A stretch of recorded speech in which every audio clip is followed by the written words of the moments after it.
আসসালামু আলাইকুম, কেমন আছেন সবাই? তো আশা করি সবাই ভালো আছেন।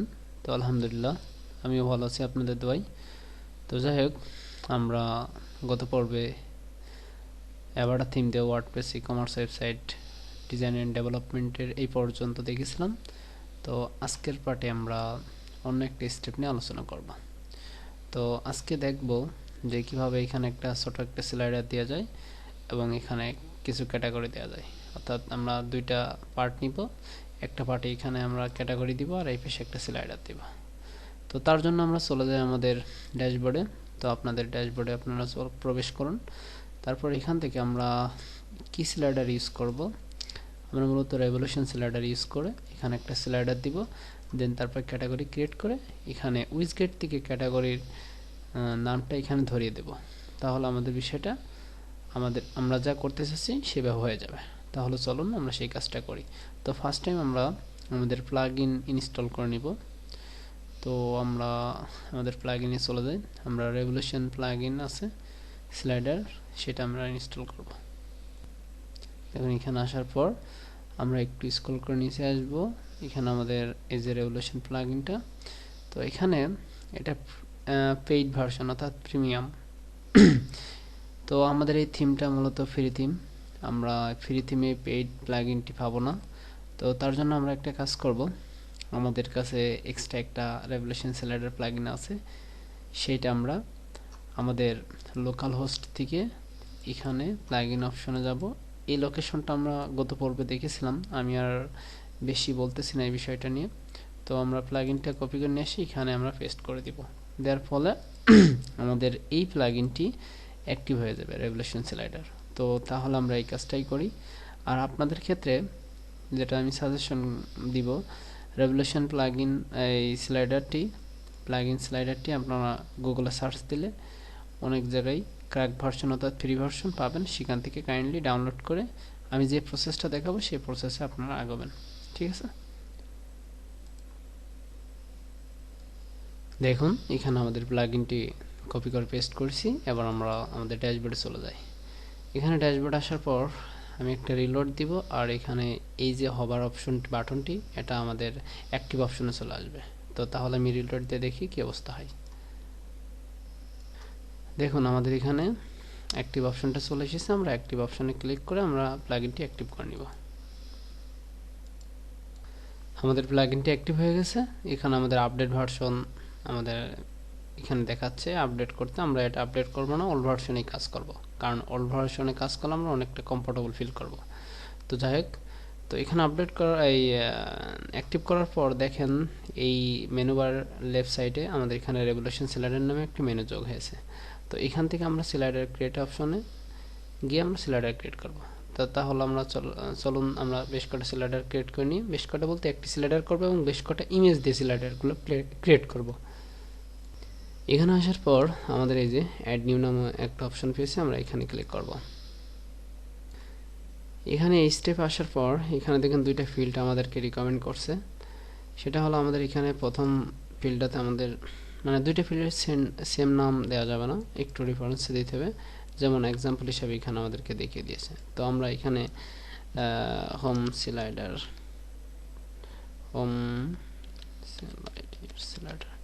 তো আমি এটা হোম স্লাইডার দিলাম এবং এটাতে কপি করে হোম স্লাইডার এখানে এস স্মল লেটার দিলাম আর এটাই ক্যাপিটাল লেটার দিলাম। Okay fine. তো দেওয়ার পর আমরা এটা ফুল উইথ করে দিই। তারপর আমরা একটা মাপ নিয়ে আসি যে কতটুকু উইথ হাইট দিব। তো আমরা একটা র্যান্ডমলি এখানে স্ক্রিনশট দিয়ে এতটুকু একটা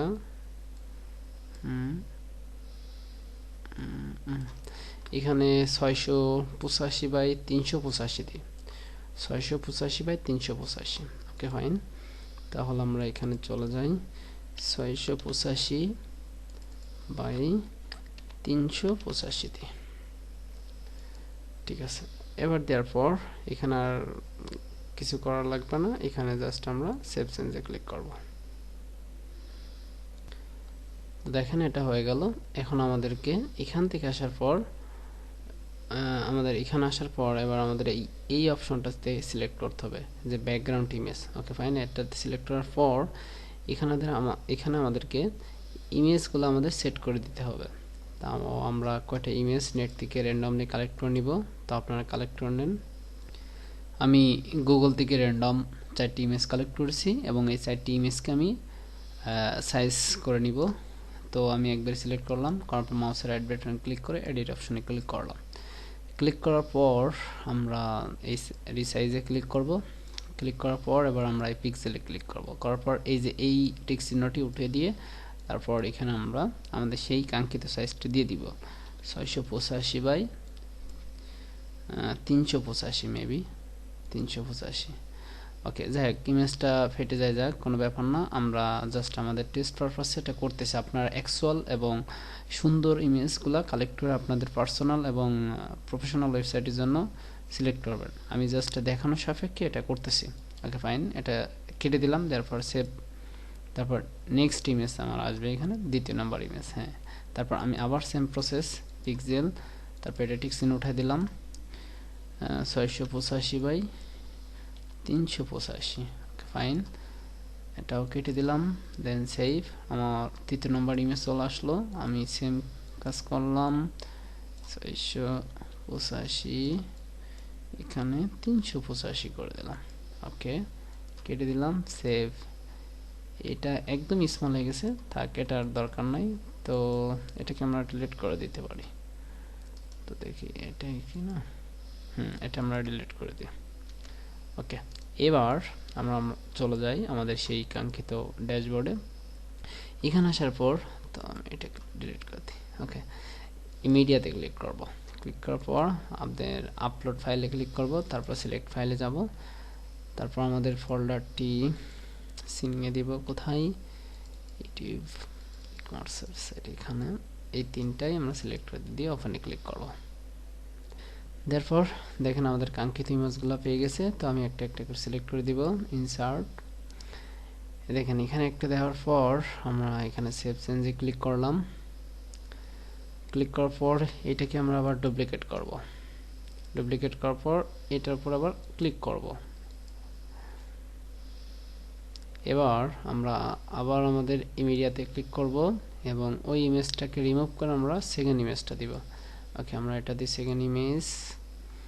আমরা আবার সেম কাজ করব, এটাকে ডুপ্লিকেট করব, করার পর এটাতে সিলেক্ট করব, করার পর আমরা আবার এটাকে রিমুভ করে দিয়ে আমাদের 3য় নম্বর ইমেজটাকে সিলেক্ট করে দিব। ওকে ফাইন, এবার দেখেন আমাদের 3টে চলে এসেছে। এখন আপনি যদি চান যে এটা প্রথম নেবেন, এরকম ড্র্যাগ অ্যান্ড ড্রপ করে এটাকে সরিয়ে দিতে পারেন। তো দেখেন এটা আমাদের হয় নাই, তো সরি, সরি, এক্সট্রিমলি সরি। আমাদের ডুপ্লিকেট করার পর সেটাকে সেভ করতে হবে, দেন তারপরে এটা রিমুভ করতে হবে। যেমন আমি এটাকে ডুপ্লিকেট করলাম, করার পর এটাকে সেভ করে দেন তারপর এটাকে রিমুভ করতে হবে। মানে সেকেন্ড আপনি যেটা চাচ্ছেন সেটাকে সিলেক্ট করতে হবে। তাহলে আমি এটা ডুপ্লিকেট করার পর এবার সেভ দিয়েছি, তারপর এটাকে সিলেক্ট করলাম। করার পর এবার আমি ওই সেম প্রসেস অ্যাড মিডিয়া লাইব্রেরিতে ক্লিক করলাম, দেন এই ইমেজটাকে সিলেক্ট করলাম। এবার এখানে সেভ চেঞ্জে অবশ্যই ক্লিক করবেন। তারপর আবার আমি এটাতে সিলেক্ট করলাম, করার পর আমি আবার অ্যাড মিডিয়া লাইব্রেরিতে ক্লিক করলাম, করার পর এটা সিলেক্ট করে দিলাম, ইনসার্ট। এইবার এটা সেভ চেঞ্জ করে করলাম। এবার আমাদের 3টা ইমেজই সেভ হয়ে যাবে প্রপারলি। তো দেখেন এবার আমরা চলে যাই আমাদের মানে হোম পেজে, যেই পেজে আমরা স্লাইডারটি অ্যাড করতে চাচ্ছি। তো আমরা এই পেজেই স্লাইডারটি অ্যাড করব। তো সেটা করার জন্য আমরা এডিট পেজে ক্লিক করব। তো আমরা এখানে এই পেজে আসার পর আমাদের ফিউশন পেজ বিল্ডারটা ইউজ করতে হবে। তো আমরা দেখব যে ফিউশন পেজ বিল্ডার কিভাবে ইউজ করতে হয়।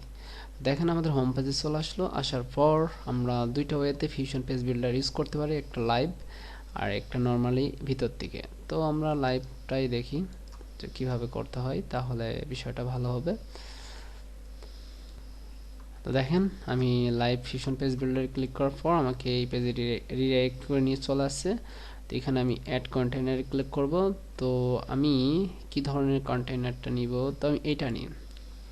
এই পাশে আমরা দিব কি বলে ক্যাটাগরি, আর এই পাশে আমাদের স্লাইডারটি দিব। তো সেটা করার জন্য আমি এখানে ক্লিক করলাম। তো আমরা এখানে স্লাইডার নামে সার্চ দিই, আমরা দেখি এই যে রেভলিউশন স্লাইডারটি। এখানে আসার পর আমরা এখানে এডিট অপশন ক্লিক করি। এখানে আসার পর এই যে হোম স্লাইডারটি আমরা সিলেক্ট করে দেওয়ার সাথে সাথে আমাদের এখানে স্লাইডারটি পেয়ে যাবে। কিন্তু এখানে স্লাইডারটি অনেক বড় আকারে আসতেছে, কারণ এটা আমাদের দরকার না, তো আমরা এখান থেকে ছোট করে নিব। তো সেটা করার জন্য আমরা কি করব, আমরা এটা ডিলিট করে দিই, আমরা শর্ট কোড ইউজ করব। হ্যাঁ, তো এখানে কোড, তো আমরা স্লাইডারে চলে যাই, আসার পর আমাদের এডিট স্লাইডারে ক্লিক করি, সেটিংয়ে ক্লিক করার পর আমরা একটু স্ক্রল করে এই যে আমাদের এখানে শর্টকাট এটা নিব, নিয়ে দেখব যে এক্স্যাক্টলি আমাদের কেমন আসে। এখানে তবুও ফুল চলে আসতেছে। তো আমাদের এখানে ফুল চলে আসার কারণটা কি, সেটা হলো আমাদের যখন আমরা স্লাইডার ক্রিয়েট করছিলাম, অর্থাৎ এই যে এই অপশন থেকে আমরা যখন স্লাইডারটি তৈরি করছিলাম, তখন আমাদের এই যে ফুল উইথ অপশনটি সিলেক্ট করা ছিল। এই কারণে আমাদের এই স্লাইডারটি এখানে ফুল পেজ মানে ফুল উইথ জুড়ে পাচ্ছে। তো আমরা ফুল উইথ জুড়ে পেতে চাই না, কারণ আমরা চাই আমাদের অটো পাক, অর্থাৎ যতটুকু উইথ হাইটের ভিতর রাখবো জাস্ট ততটুকু এরিয়ার ভিতর আমাদের স্লাইডারটি নিডেড। সো সেই ক্ষেত্রে আমাদের এখানে অটো সিলেক্ট করে দিতে হবে। ঠিক আছে, আমি এই জিনিসটা মিস্টেক করছিলাম, আপনারা এটা ঠিক করে নিন। তাহলে আমি অটো ক্লিক করে এখান থেকে আমি সেভ ফাইল সেটিংয়ে ক্লিক করলাম। এখানে আসার পর আমরা আবার রিলোড দিলাম। দেখেন আমাদের এখানে চমৎকারভাবে আমরা যে এরিয়াটুক চাচ্ছি জাস্ট সেটাই হয়ে গেছে। তো এখন আমাদের আরেকটু কাজ করতে হবে। তো আমরা এখানে উপরের স্পেসটা রিমুভ করে দিব এবং আমাদের স্লাইডারটি অটো আসবে যাবে সেই সেটিংটা করে দেব। তো যাই হোক, এই পর্বটি বড় হয়ে গেছে, আর বড় করতে চাচ্ছি না। আজকে এই পর্যন্ত, ভালো থাকবেন। আগামী পর্ব দেখার জন্য আমন্ত্রণ। আসসালামু আলাইকুম। আমার জন্য অবশ্যই দোয়া করবেন।